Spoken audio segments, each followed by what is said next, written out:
India के top educators के साथ, जिसमें मैथ्स सिखाएंगे राकेश यादव सर, इंग्लिश को आसान बनाएंगे सत्येंद्र सर और रीजनिंग में मास्टरी दिलाएंगे पीयूष वार्ष्णेय सर। 27 जनवरी से ये बैच स्टार्ट हो चुका है, जिसकी फीस सिर्फ 999 रुपए है। तो अभी एनरोल करने के लिए अभी डाउनलोड करें करियरविल ऐप। नमस्कार दोस्तों, उम्मीद करता हूं आप सभी बिल्कुल ठीक होंगे। क्लास लेने के लिए आप सभी बिल्कुल तैयार होंगे। जितने ऐसे छात्र क्लास में आ चुके हैं, आप सभी का हार्दिक स्वागत। फटाफट से मुझे बता दीजिए कैसे हैं आप लोग और कैसा चल रहा है आपका हिसाब किताब। तगड़े तरीके से आप मजे ले रहे हैं ना जीवन में। देखो, जीवन में मजे का लेना बहुत ज्यादा जरूरी है। सबसे ज्यादा जरूरी ही अगर कोई चीज है तो वो मजा ही लेना है। समझ गए? ये बहुत जरूरी चीज है, तगड़े तरीके से जरूरी है ये। ठीक है, याद रखना, मजा आ जाएगा।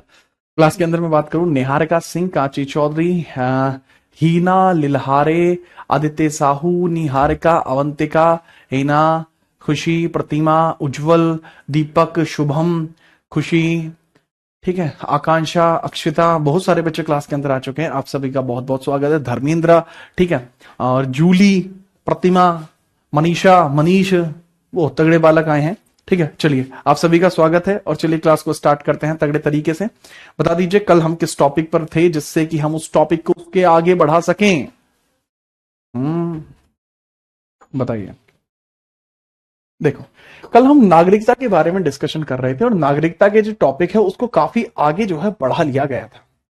नागरिकता के टॉपिक था आर्टिकल 8 हम पढ़ चुके थे और आज बात करनी थी आर्टिकल 9 के बारे में।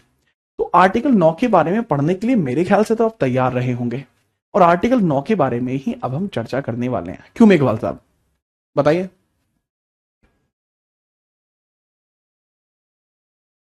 चलो भाई, तो आर्टिकल 9 हेडिंग आप डाल लीजिए। आर्टिकल 9 हेडिंग क्या होनी चाहिए बाबू आपकी? आर्टिकल 9 आप हेडिंग डाल देंगे। Put the heading article 9। ठीक है, चलो बताएंगे खुशी, उसके बारे में बताएंगे। आर्टिकल 9 आप हेडिंग डाल लीजिए। आर्टिकल 9 में बताया गया है कि किसी दूसरे देश की नागरिकता ग्रहण करने पर भारत की नागरिकता स्वतः ही समाप्त हो जाएगी। ठीक है, याद रखना। जैसा मैंने बताया, किसी दूसरे देश की नागरिकता ग्रहण करने पर किसी दूसरे देश की नागरिकता ग्रहण करने पर दूसरे देश की नागरिकता ग्रहण करने पर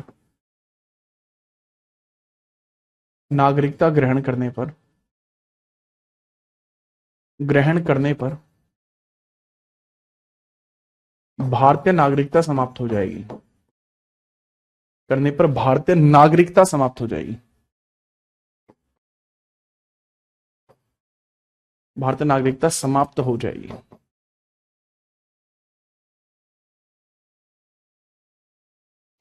Citizenship will be eliminated. Citizenship will be eliminated if you accept or gain the citizenship of another nation. Citizenship will be eliminated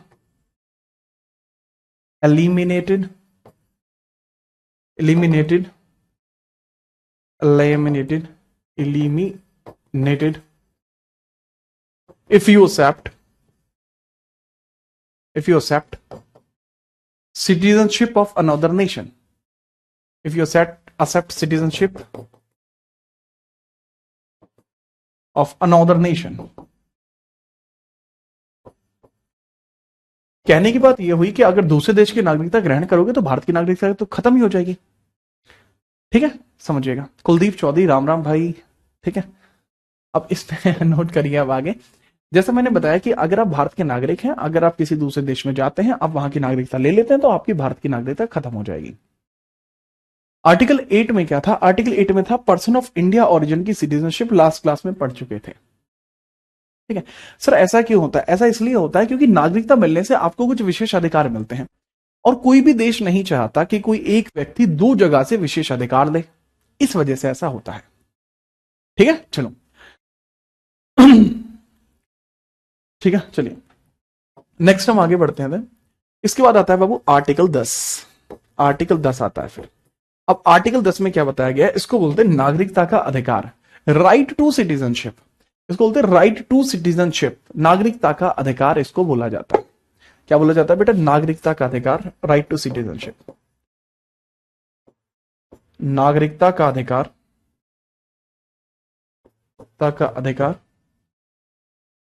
और राइट टू सिटीजनशिप इसको बोला जाता है। और राइट टू सिटीजनशिप इसको बोला जाता है, क्या बोला जाता है? Right to citizenship. ठीक है, चलिए अब बात क्या होती है? राइट टू सिटीजनशिप का मतलब होता है बगैर कारण के आपकी नागरिकता रद्द नहीं की जाएगी, और अगर आप उसके लिए एलिजिबल हैं तो आपको वो नागरिकता दी भी जाएगी। जैसा मैंने बताया कि बगैर कारण के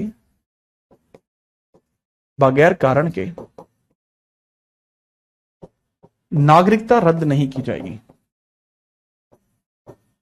नागरिकता रद्द नहीं की जाएगी, रद्द नहीं की जाएगी। बगैर कारण की नागरिकता रद्द नहीं की जाएगी। ठीक है, चलिए चलो अब बात क्या है? बगैर कारण की नागरिकता रद्द नहीं की जाएगी और प्रत्येक व्यक्ति को योग्य होने पर नागरिकता अवश्य दी जाएगी, अवश्य दी जाएगी।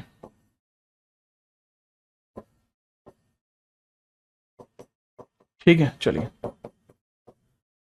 every citizen can gain citizenship।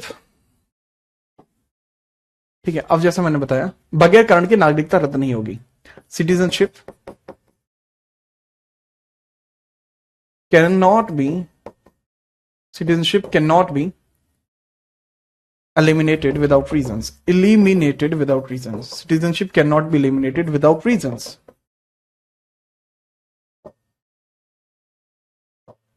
तो सिटीजनशिप बगैर कारण के रद्द नहीं की जा सकती। और दूसरा पॉइंट इसके अंदर क्या है बच्चे? दूसरा पॉइंट इसमें क्या है? ठीक है, चलो एवरी सिटीजन या every person will attain if he is eligible। अब attain citizenship if eligible। तो मैंने बताया कि प्रत्येक व्यक्ति को योग्य होने पर नागरिकता अवश्य दी जाएगी। अगर कोई योग्य है तो उसको नागरिकता जरूर मिलेगी। ठीक है, चलो बहुत बढ़िया। अब जैसे रतन सिंह कह रहे हैं सर आर्टिकल 5, 6, 7, 8 कहां है? तो बेटा रत्ना मेरे लाल 5, 6, 7, 8 बेटा कल की क्लास में पढ़ा दिए थे जब तुम आए नहीं थे। कृपया करके आइएगा और देखिएगा, उन चीजों को पहले ही पढ़ाया जा चुका है। ठीक है, कोई बात नहीं। आर्टिकल 10 को आप देखेंगे, इसके बाद हम आगे बात करेंगे आर्टिकल 10 के बारे में। ठीक है, आर्टिकल 10 के बारे में बात करेंगे। हेडिंग डाल दीजिए आर्टिकल 10, आर्टिकल 10, आर्टिकल 10, आर्टिकल 10।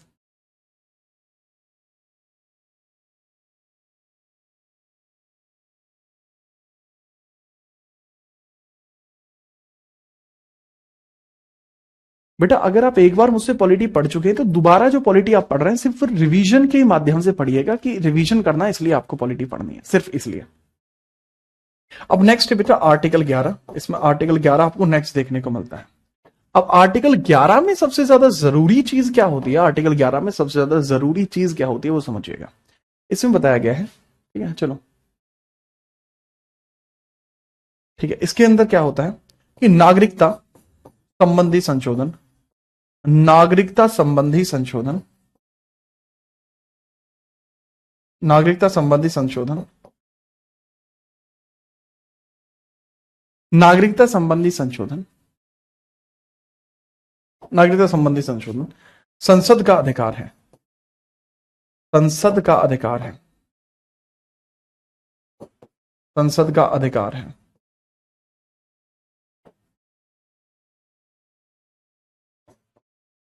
नागरिकता संबंधी संशोधन संसद का अधिकार है, समझिएगा।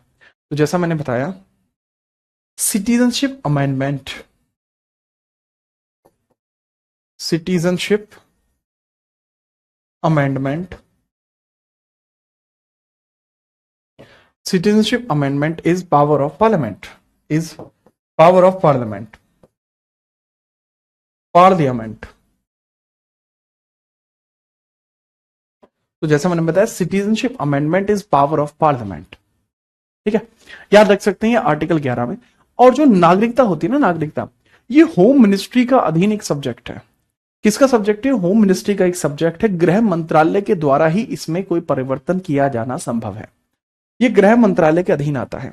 जो नागरिकता एक विषय है, ये संघ सूची का विषय है, संघ सूची का विषय, और यह गृह मंत्रालय के अधीन आता है। यह गृह मंत्रालय के अधीन है, यह गृह मंत्रालय के अधीन है, यह गृह मंत्रालय के अधीन है, गृह मंत्रालय के अधीन है, के अधीन है।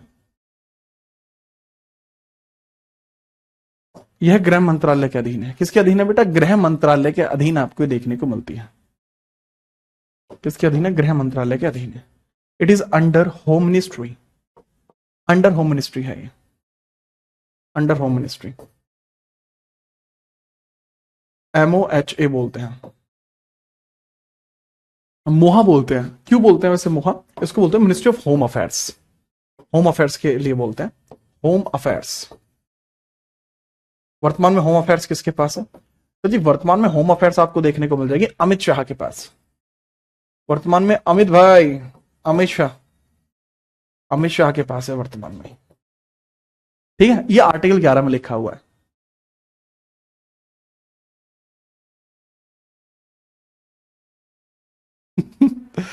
ठीक है, इसको नोट करो। मैं तब तक आपको एक बात बताता हूँ। एक क्लास में एक सचिन है। सचिन कोई आम व्यक्ति नहीं है, बहुत बड़ी प्रजाति से बिलोंग करता है सचिन। तो सचिन कमेंट कर रहा है, सर आपकी वजह से कल मेरी मम्मी ने मुझ में बजा दिया। क्यों बजा दिया? क्योंकि आपके बोर्ड का कलर व्हाइट है, इसे ब्लैक कर दो, मेरी आंखें लाल हो जाती हैं, और फिर मेरी मम्मी सोचती हैं कि मैंने कुछ लगा लिया है, और फिर मेरे मुझ में मार लगाती हैं। तो सचिन का यार अलग दर्द चल रहा है। ठीक है, लोगों के अलग अलग गम है भाई, सचिन के अपने अलग गम है।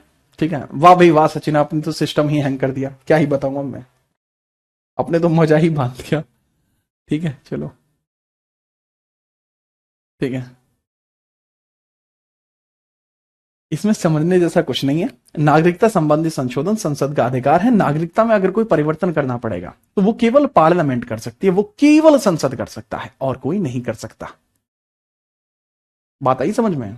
बहुत बढ़िया। और इसके बाद हम आगे बढ़ते हैं, और इसके बाद हम आगे बढ़ते हैं मेरे भाई। नोटेड।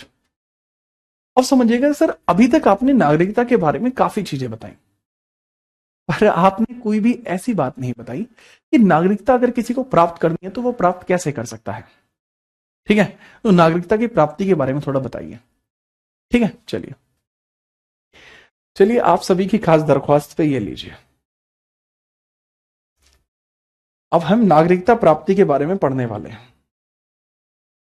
ठीक है, नागरिकता प्राप्ति के बारे में अब हम चर्चा करने वाले हैं, नागरिकता प्राप्ति। और जैसे आपने वो केस भी सुना होगा, सचिन और सीमा का केस, उसके बारे में भी चर्चा होगी। ठीक है, ठीक है, ओके। अब नागरिकता की प्राप्ति या समाप्ति के प्रावधान। तो नागरिकता की प्राप्ति या समाप्ति के प्रावधान।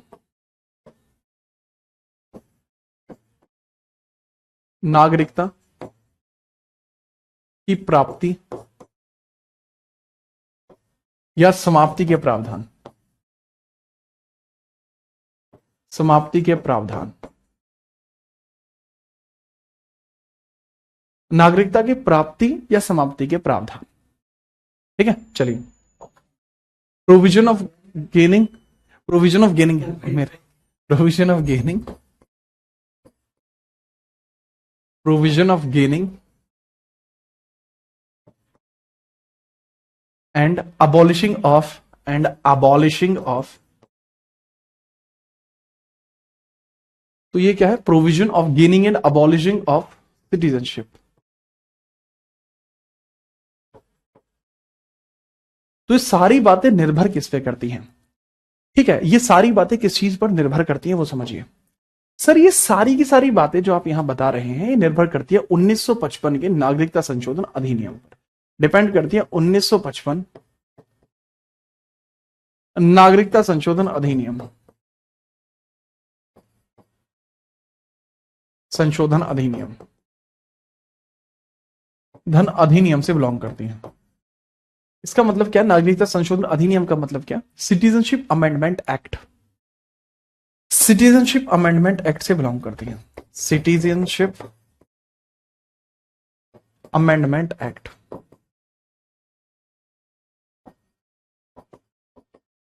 एक्ट से सारी चीजें बिलोंग करती है।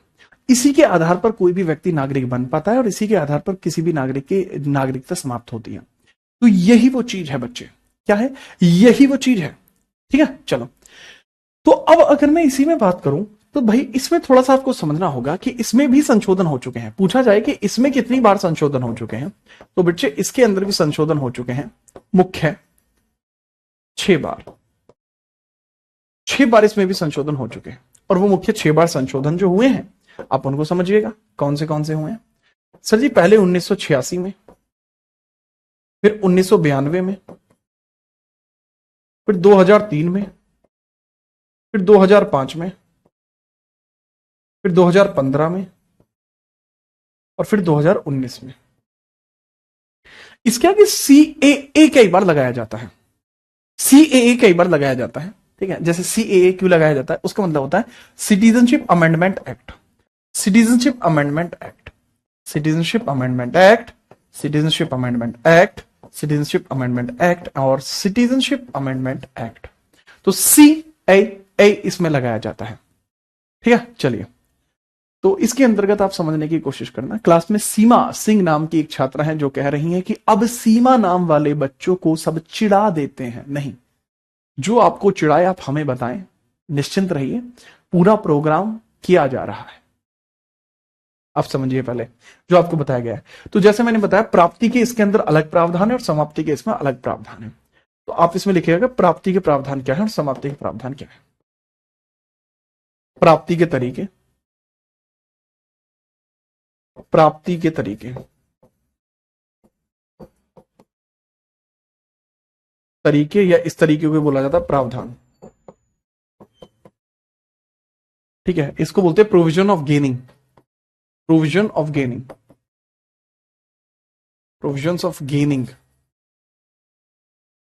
यानी आप कैसे भारत के नागरिक बन सकते हैं, तो गेन कैसे आप कर सकते हैं ये समझिए। सेकंड, अगर हम बात करें नागरिकता की समाप्ति, नागरिकता की समाप्ति तो ये कैसे हो सकती है इसके बारे में भी हम चर्चा करेंगे। ठीक है, अब इसको थोड़ा थोड़ा इसमें आपको समझना होगा कि जैसे प्रोविजन ऑफ गेनिंग है और यहां है प्रोविजन ऑफ अबॉलिशिंग।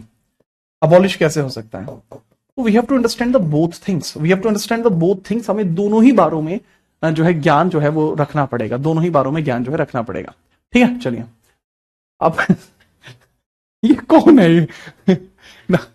विशाल, सुस्मिता नहीं, हाँ विशाल शर्मा कह रहे हैं कि ये क्लास अब इंटरनेशनल बन चुकी है क्योंकि सीमा इसमें आ चुकी है और सीमा कह रही है कि मुझे मेरी बहन चढ़ाती है। ये चल क्या रहा है तुम्हारा? अगर मतलब गलती से भी अगर ये कमेंट तुम्हें एक दूसरे के दिख रहे होते तुम तो बवाल काट देते। एक दिन, महीने में एक दिन मैं आपकी कमेंट एक दूसरे को दिखवाया करूंगा जिससे कि आपको मजा आ जाए। और मैं सोच रहा हूं उसके लिए 31 तारीख ही रख लूं, 31 तारीख में आपकी जो कमेंट है ना वो सबको दिखाई दे, मजाक से हट के तुम्हें मजा आ जाएगा। तुम्हें पता लगे किस किस प्रकार की जिलावर जो है वो अभी भी उपस्थित हैं। ठीक है, तो वो आपको तभी मजा आएगा। यहां आप देखिए कि जो नागरिकता प्राप्ति के तरीके, पहले जन्म के आधार पर, जन्म से बाई बर्थ आप प्राप्त कर सकते हैं, बाई बर्थ। उसके बाद वंश के आधार पर भी प्राप्त कर सकते हैं, वंश से, बाई डिसेंडेंट, बाई डिसेंट। जन्म, वंश, पंजीकरण से कर सकते हैं, पंजीकरण यानी रजिस्ट्रेशन, और रजिस्ट्रेशन से भी कर सकते हैं, रजिस्ट्रेशन, रजिस्ट्रेशन के थ्रू भी कर सकते हैं। इसके अलावा अगली चीज है, इसको बोलते हैं देशीयकरण, न्यूट्रलाइजेशन, देशीयकरण यानी न्यूट्रलाइजेशन। और जो अंतिम तरीका इसमें है अर्जित भूभाग, एक्वायर्ड लैंड पार्ट, अर्जित भूभाग, अर्जित भूभाग, acquired land part, acquired land part, land part. अर्जित भूभाग के थ्रू भी ऐसा किया जा सकता है। ठीक है, चलिए याद रखेंगे। जी हाँ, अब इसके अंदर अंतिम होता है कि भाई समाप्ति कैसे हो सकती है, कि आप अबॉलिश करना चाहते हैं, नागरिकता किसी को मिली है तो उसको समाप्त करना चाहते हैं, वो कैसे कर सकते हैं। देखिए समाप्ति क्या हो सकती है, पहला समाप्ति कैसे हो सकती है, पहली समाप्ति तो हो सकती है जी कि खुद स्वतः त्याग देने से, बाई सेल्फ, स्वतः आप त्याग देंगे। दूसरा आप इसके अंदर देख सकते हैं स्वतः के बाद कि अगर आपको नागरिकता से वंचित कर दिया जाए। तीसरा हो सकता है कि रद्द कर दिया जाए, वंचित कर दिया जाए, वंचित, डिप्राइव कर दिया जाए। और एक हो सकता है टर्मिनेट कर दिया जाए, आपकी नागरिकता रद्द कर दी जाए, रद्द यानी टर्मिनेट कर दी जाए, टर्मिनेट हो जाए। तो ये कुछ चीजें आपको यहां देखने को मिल जाती हैं। बताइए एक बार। ठीक है चलिए, ठीक है चलिए आगे बढ़ते हैं। ठीक है चलो बढ़िया तरीके से वंचित, हाँ जी 3 तरीके। हाँ जी सर 4 और 5 को समझा दो बेटा। समझाया तो मैंने 1 2 भी नहीं है अभी। अभी सपना 1 2 समझा दिया क्या मैंने, 4 5 समझा दो। अरे ना माने हैं, क्या हरकत करते हो तुम लोग। हाँ एक बच्चे कह रहे सर अब 31 तारीख को कुछ बताने वाले थे। हाँ मैं बताने वाला था। मैं ये सोच रहा हूँ कि एक YouTube चैनल के ऊपर आपको कुछ मतलब जानकारी वगैरह साझा की जाए। अगर आपको ऐसा लगता है कि YouTube चैनल पे जानकारी साझा की जा सकती है तो बस आपके ही नाम से मैं एक YouTube चैनल बना दूंगा, आप लोगों के नाम से, जो भी नाम आप बताओगे उसी से, बस आपके ही कहने पर। हालांकि ऐसा सच को वो नहीं है, अगर आप कहते हो कि सर हम वहां पे ऐसे कर भी सकते हैं तो ठीक है, वो भी कर लेंगे। अगर आपको यह चीज उचित लगती है तो पहले आपकी परमिशन आवश्यक है। ठीक है चलिए नोट करिए।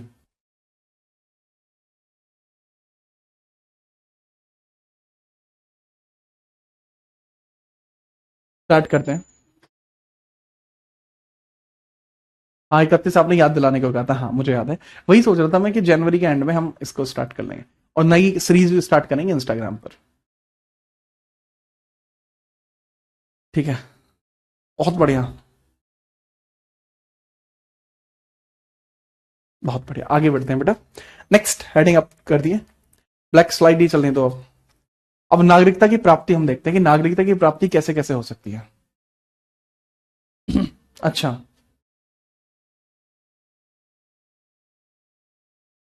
चलिए बहुत बढ़िया, परमिशन ग्रांटेड, वाह। चलो इसमें देखते हैं, नागरिकता की प्राप्ति कर लेते हैं पहले। नागरिकता की प्राप्ति,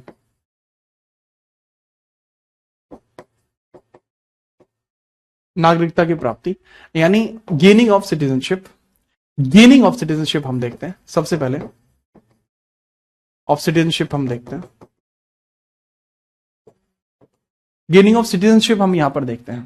ठीक है चलो, और इसमें आप सबसे पहले देखेंगे जन्म के आधार पर, जन्म के आधार पर,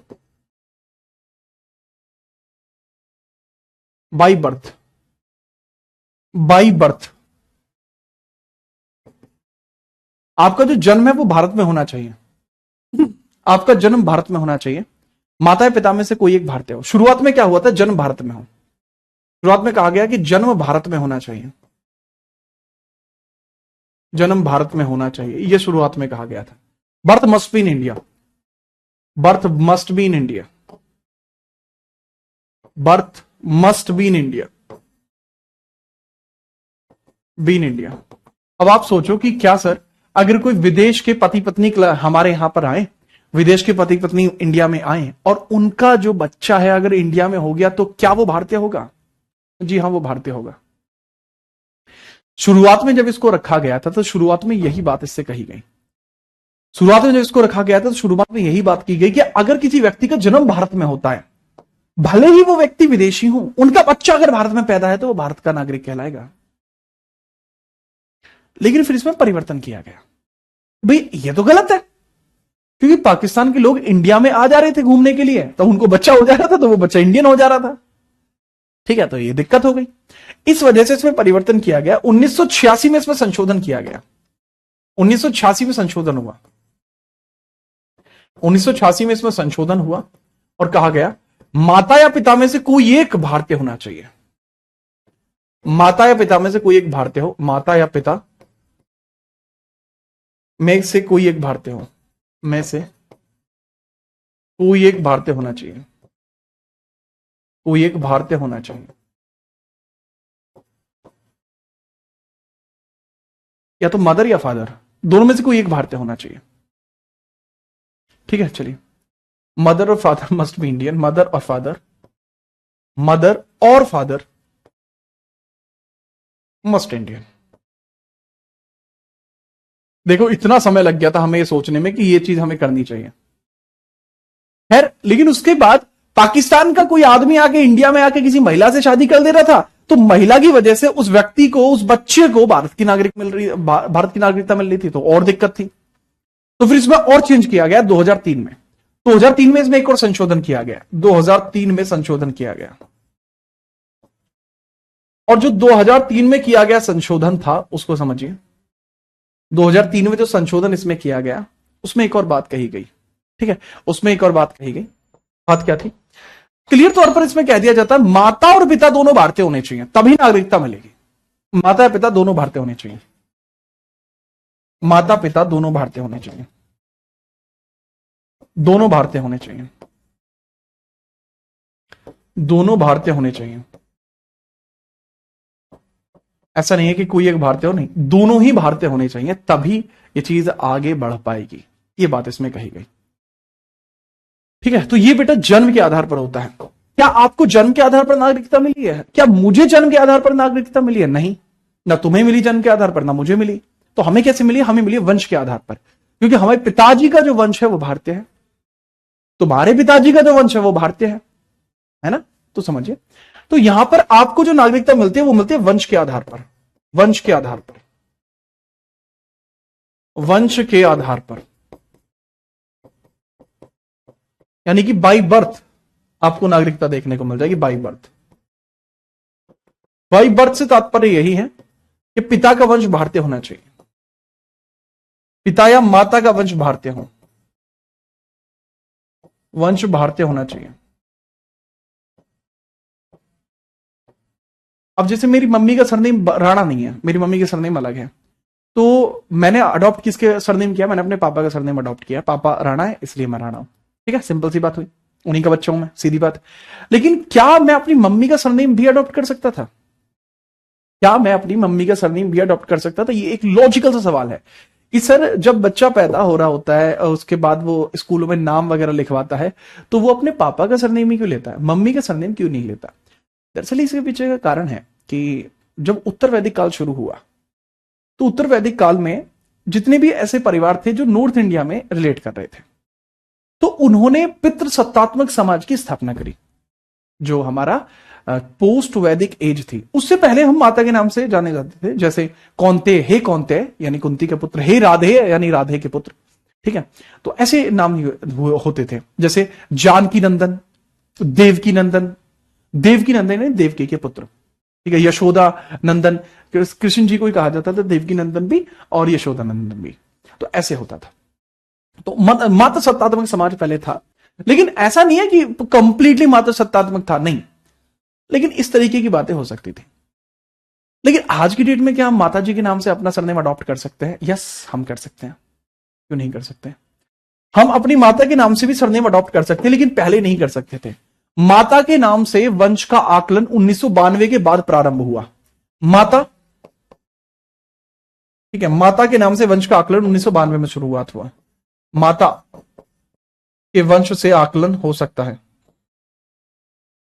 माता के वंश से भी आकलन संभव है, माता के वंश से भी आकलन संभव है, आकलन संभव है, माता के वंश से भी आकलन संभव है। यानी इट इज पॉसिबल, ये पॉसिबल है कि माता के नाम वंश से भी आकलन संभव है। यानी कैलकुलेशन जो करना चाह रहे हैं वो कंसिडरेशन हो सकता है। तो जो मदर डिसेंट है, अच्छा बर्थ ही लिख दिया इसमें, डिसेंट वंश है ना, डिसेंट, तो डिसेंट जो हो सकता है वो माता के वंश से भी हो सकता है, लेकिन शुरुआत में ऐसा नहीं था। इसको कब किया गया? 1992 में जब संशोधन हुआ, 1992 CAA के द्वारा ऐसा कहा गया था। शुरुआत में ऐसा कुछ नहीं था, तब ये कहा गया था। ठीक है, चलिए माता के नाम से आज की डेट में क्यों नहीं होता? आपने क्यों नहीं किया? देखो सिंपल सी बात है, हमारे यहां का जो समाज है वो पितृसत्तात्मक है, तो मैं समाज से हटके तो नहीं चल सकता। सर क्यों नहीं चल सकते समाज से हटके? आप तो देश के पढ़े लिखे नागरिक हैं, आपको तो समाज से हटके चलना चाहिए ना। आपको जब पता है कर सकते तो करिए ना। देखो इसमें ये नहीं लिखा कि करना ही है, ये एक ऑप्शनल चीज है। प्लस जी हाँ, मैं समाज का हिस्सा हूं और समाज का हिस्सा बना रहना पड़ता है। वही चीज क्या कहती है, हमारा संविधान भी कहता है कि समाज में एक मतलब भ्रातृत्व की भावना रखनी है, सौहार्द रखना है, समाज के रीति रिवाजों के साथ भी चलना होता है। मॉडर्न होने का मतलब ये नहीं है कि आप पुरानी प्रथाओं को त्याग दोगे। हमारे यहां पे आज भी ये प्रथा है कि हम बृहस्पतिवार को अपने बाल नहीं कटवाते, शनिवार को अपने बाल नहीं कटवाते, तो नहीं कटवाते, हम आज भी नहीं कटवाते। अगर इस संस्कृति को मैं भूल जाऊंगा तो आगे आने वाली जनरेशन भूल जाएगी। समझ लो ना ये बात? तो ये बात आपको खुद भी समझनी होगी। मॉडर्न होने का मतलब ये नहीं है कि हाँ बाहर आ गए ये कर रहे हैं वो नहीं। मॉडर्नाइजेशन का मतलब ये कभी नहीं हुआ कि आप अपनी पुरानी संस्कृति को भुला देंगे। और इसी की वजह से आज की डेट में झगड़े होते हैं, ये होते हैं, वो होते हैं। ज्ञान का अभाव वो बढ़ाना है आपको, कि ज्ञान बढ़े ना कि अभाव उसमें आए। इसके बाद तीसरा पॉइंट इसमें आप देखिए, जन्म के आधार पर, वंश के आधार पर। तीसरा आपका होता है जी पंजीकरण के आधार पर। पंजीकरण के आधार पर, पंजीकरण अर्थात रजिस्ट्रेशन।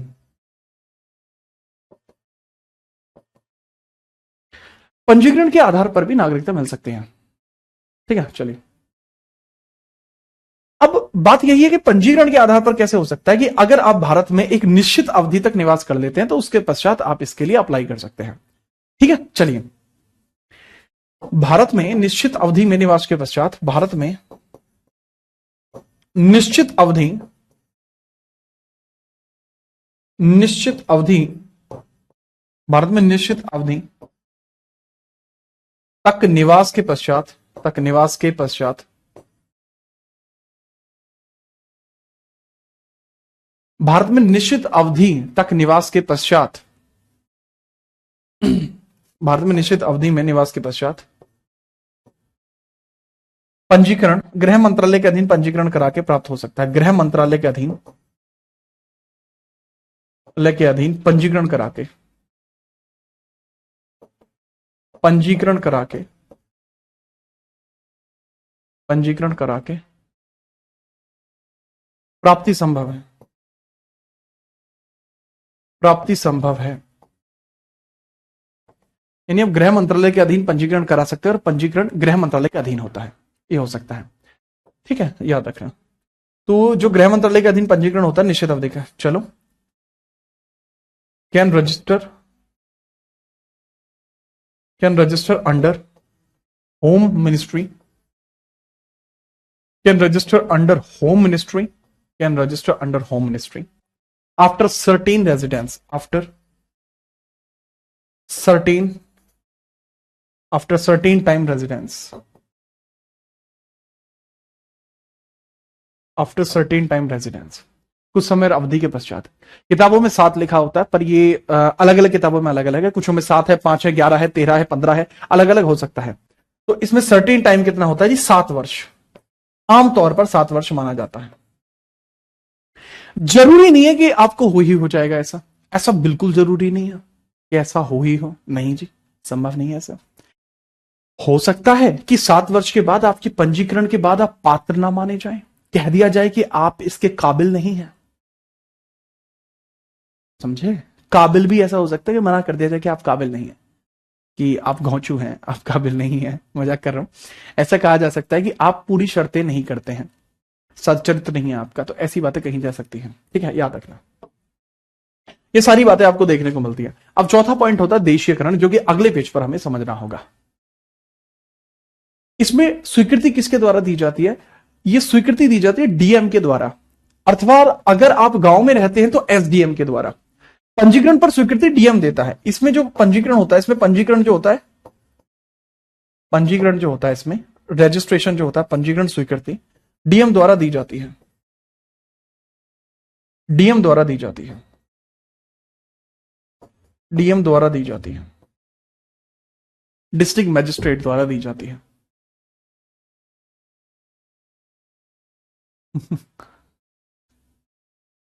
कॉपी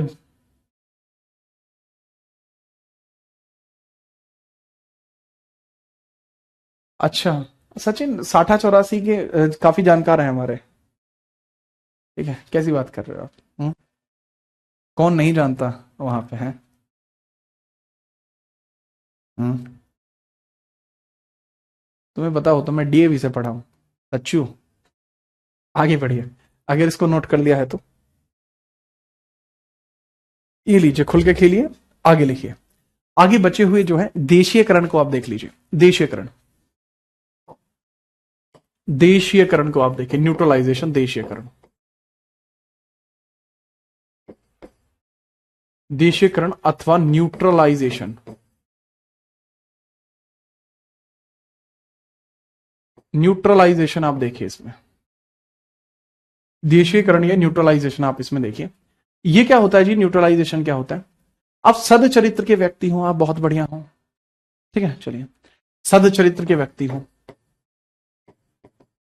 सद चरित्र, आप सद चरित्र के व्यक्ति होने चाहिए, एकदम बढ़िया चरित्र आपका होना चाहिए, सद चरित्र। जी हाँ। दूसरा, सच्चरित्र होने चाहिए, यानी आपके ऊपर कोई क्रिमिनल केस ना हो। दूसरा, संविधान में आपकी आस्था होनी चाहिए, संविधान में आस्था होनी चाहिए, संविधान में आस्था होनी चाहिए। तीसरा, कला साहित्य विज्ञान या वर्ग में किसी एक फील्ड से जुड़े हों, कला साहित्य विज्ञान या वर्ग से जुड़े होने चाहिए, कला साहित्य विज्ञान या वर्ग से जुड़े हों,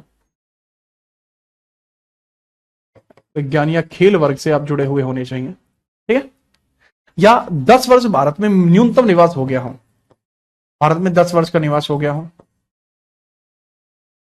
10 वर्ष का निवास हो गया हो। और बच्चे, इसमें चौथा पॉइंटर पता क्या देखने को मिलता है? चौथा पॉइंटर कहता है कि भैया जो भी आप हैं, आपको 22 भाषाओं में से 8वीं अनुसूची की 8वीं अनुसूची की 8वीं अनुसूची की 22 भाषा में से 22 भाषा में से कोई एक भाषा आनी भी चाहिए, कोई एक भाषा आनी भी चाहिए।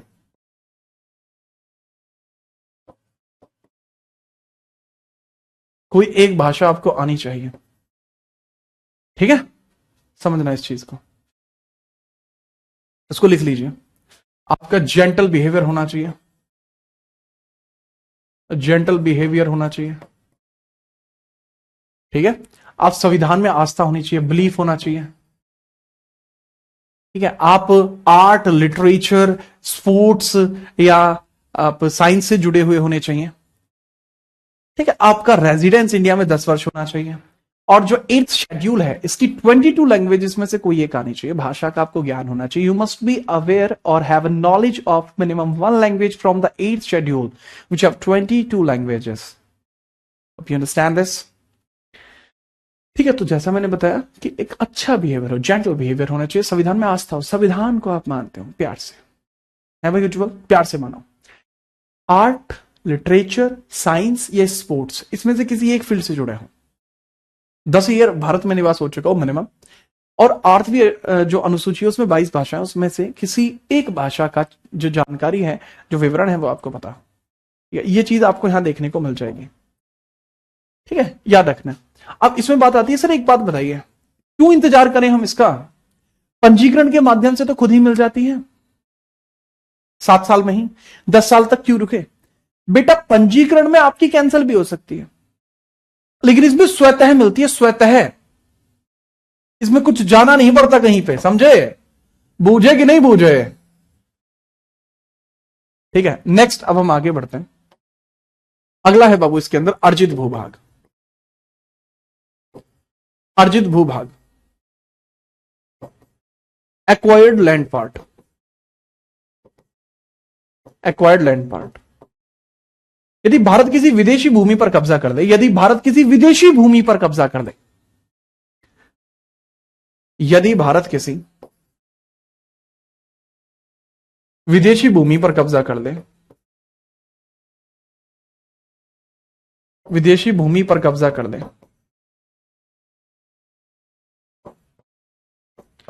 यदि भारत किसी विदेशी भूमि पर कब्जा कर ले, तब कब्जा कर ले, यदि भारत किसी विदेशी भूमि पर कब्जा कर ले, तब वहां के नागरिक भारतीय नागरिक होंगे। वहां के नागरिक भारतीय नागरिक होंगे। भारतीय नागरिक होंगे। नागरिक होंगे। वहां के नागरिक भारतीय नागरिक होंगे। ठीक है, याद रखना। इफ इंडिया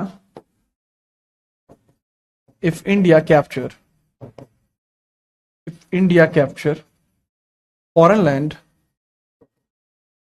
then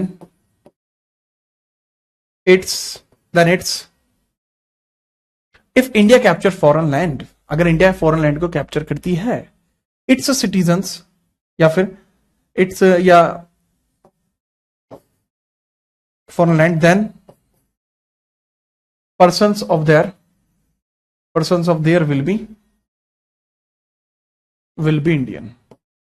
एग्जाम्पल के लिए बेटा आपको बताइए, जैसे हमने जब सिक्किम पर कब्जा किया था, तब मैटर हो गया था। जहां तक एग्जाम्पल की बात है वो आप ऐसे देख सकते हैं। एग्जाम्पल के लिए आपको याद ही होगा 16 मई 1975 हमने सिक्किम को दबोच लिया था। 16 मई 1975 जब सिक्किम पर कब्जा किया गया था, सिक्किम पर कब्जा किया गया, तो वहां के नागरिक भारतीय नागरिक हो गए। तो वहां के नागरिक भारतीय नागरिक कहलाए। वहां के नागरिक भारतीय नागरिक कहलाए। नागरिक कहलाए।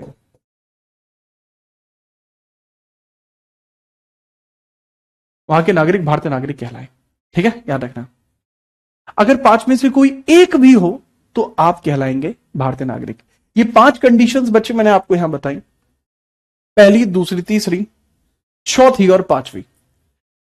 अब अगर इन 5 में से कोई एक भी आपके पास है तो आप कहलाएंगे भारतीय नागरिक। मेरे ख्याल से तो आपको ये बात समझ में आई होगी और कोई दिक्कत नहीं होगी। अब नागरिकता के त्याग को समझते हैं। अब नागरिकता के त्याग को समझते हैं। नागरिकता की समाप्ति कैसे हो सकती है? क्यों शैलेश यार बहुत दिन बाद देखने को मिले।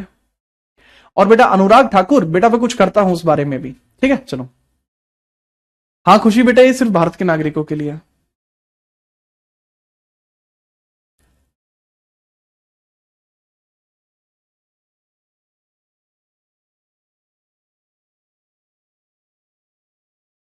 आगे बढ़े। हाँ बिल्कुल, ये तिरंगा बन गया, बिल्कुल तिरंगा बन गया जी। दिल में तिरंगा है तो बोर्ड पे भी तिरंगा ही आ रहा है जी। हाँ चलिए आगे बढ़ते हैं। नागरिकता की समाप्ति के विवरण की बात करते हैं। नागरिकता की समाप्ति, नागरिकता की समाप्ति की समाप्ति, नागरिकता की समाप्ति की बात करते हैं। ये नागरिकता समाप्त कैसे हो सकती है? ठीक है चलिए नागरिकता की समाप्ति, abolition of citizenship, abolition of citizenship के एबोलिशन की हम बात कर रहे हैं। ठीक है, याद रखना। 3 तरीके इसके अंदर बताए गए हैं, 3 तरीके। स्वतः, बाई सेल्फ,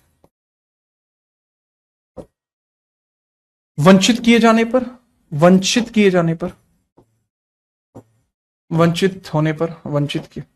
होना, डिसेंड इसको बोलते हैं, डिप्राइव, और रद्द होना, यानी टर्मिनेट।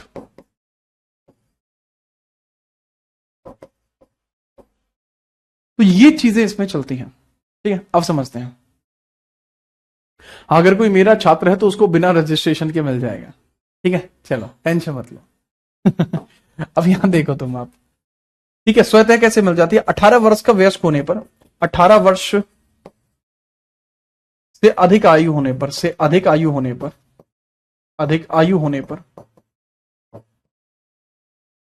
18 वर्ष से अधिक आयु होने पर स्वतः त्याग सकते हैं, खुद की इच्छा से त्याग सकते हैं।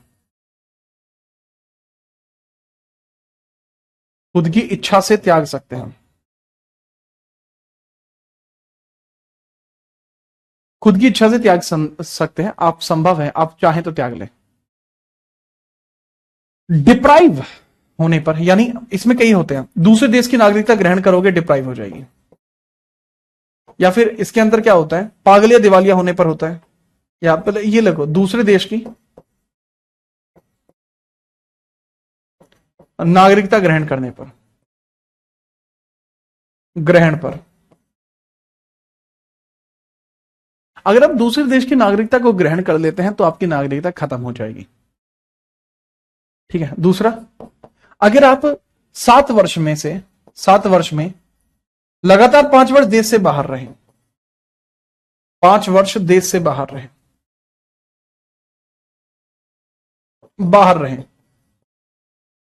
तो भी आपकी नागरिकता खत्म हो जाएगी। और अगर आप एक महिला हैं और आप विदेशी पुरुष से विवाह करके उसके साथ चली जाएं,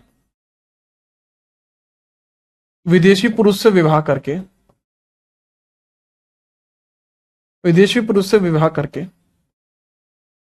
विदेश चले जाएं, विदेश जाएं,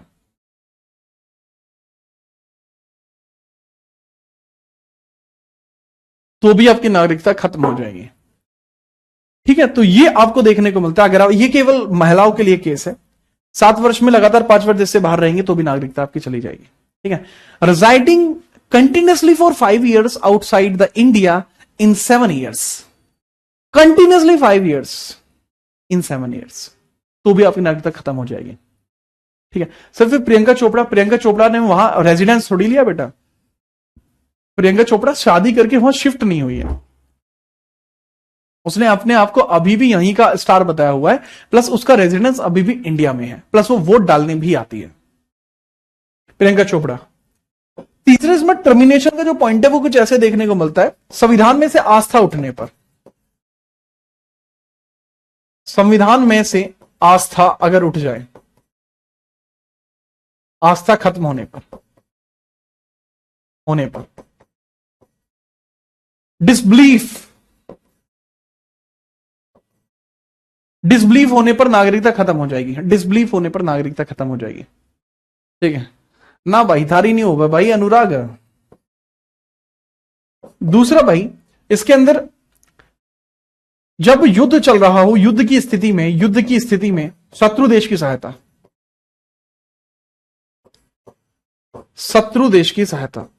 युद्ध की स्थिति में शत्रु देश की सहायता,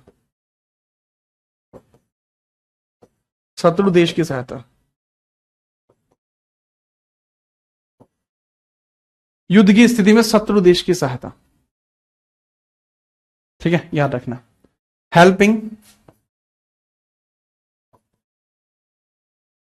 हेल्पिंग एनिमी नेशन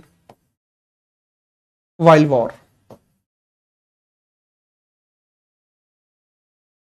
ठीक है, helping enemy nation while war.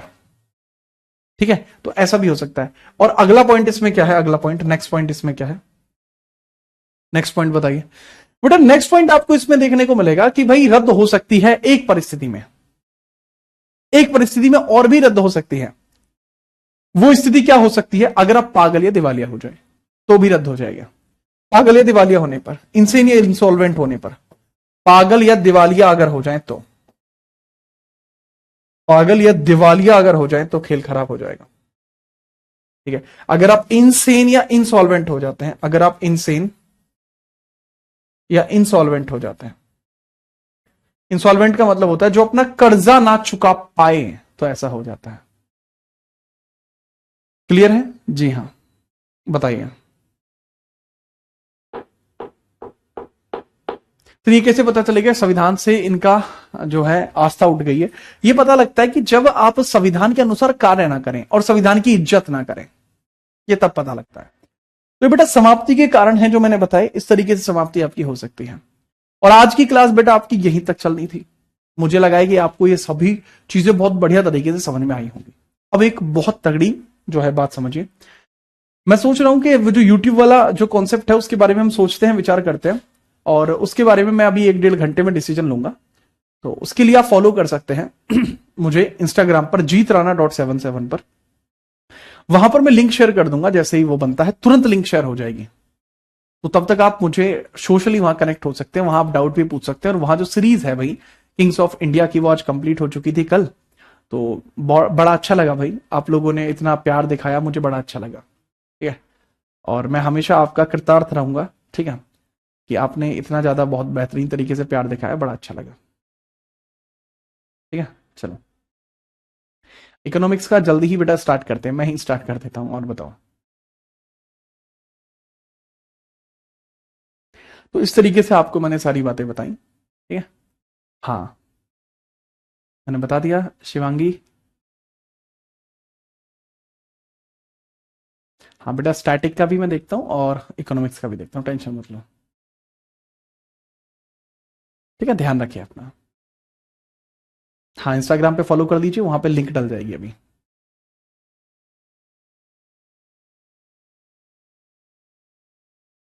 हाँ बेटा, थोड़ा सा बिजी चल रहे थे, व्यस्त चल रहे थे थोड़ा, अभी थोड़ा नॉर्मल करते हैं, आपको पता लग जाएगा। यार कोई शुरू करे कोई खत्म करे, आपको पता ही है मेरा, जब मैं शुरू करूंगा तो फिर बाकी सब तो अलग हो ही जाते हैं। हाँ उसमें क्योंकि आप लोगों का समर्थन होता है, बहुत बहुत अच्छा लगा मुझे, आप लोगों के लिए और कुछ अच्छा करते हैं। ठीक है, मिलते रहेंगे इसी तरीके से, तब तक सावधान रहिए, सुरक्षित रहिए। आप सभी का धन्यवाद। जय हिंद, वंदे मातरम।